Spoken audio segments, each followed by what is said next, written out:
GDP यानी कि gross domestic product.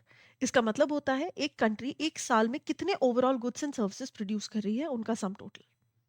ये एक बहुत इंपॉर्टेंट पैरामीटर है जब भी किसी कंट्री की इकोनॉमिक कंडीशन के बारे में हमें जानना होता है, साथ ही जब हमें इंटरनेशनल कंपैरिजंस करने होते हैं।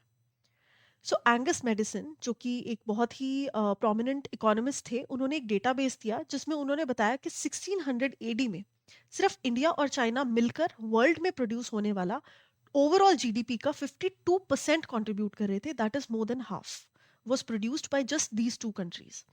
अगर इंडिया की बात करूं तो 1600 एडी में इंडिया का contribution was 23%। It increase to 24.4%, और ये वो दौर था जिसमें कि ईस्ट इंडिया कंपनी ने रॉ मटेरियल की प्रोक्योरमेंट हमारी कंट्री से स्टार्ट करी थी। लेटर ऑन जैसे मैन्युफैक्चर आपके administrative, military and political interferences बढ़ने लगे, वैसे जीडीपी हमारा नीचे आना स्टार्ट हो गया, और 1820 तक ये 16.1% होकर रह गया।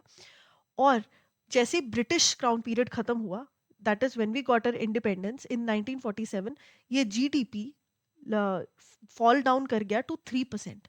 और ये एक बहुत ही ड्रामेटिक डाउनफॉल है 23 से 3% तक का। तब से लेकर अभी तक हम कहीं ना कहीं रिकवर ही कर रहे हैं, और हम उस स्टेज पर नहीं पहुंच पाए जहां पर हम स्टार्टिंग में थे। एंड 7.3% इज द परसेंटेज जो कि 2021 में रिपोर्ट करी गई, एंड 2025 में we are somewhere around 6.6 to 6.8%। हमारा ओवरऑल जो एक ग्राफ है वो 6 to 8% के बीच में ही लाई कर रहा है जीडीपी ग्रोथ का in all these years over a past decade, you can say. So this is the whole graph of India GDP and its evolution, जो कि एग्जामिनेशन पॉइंट ऑफ व्यू से बहुत जरूरी है।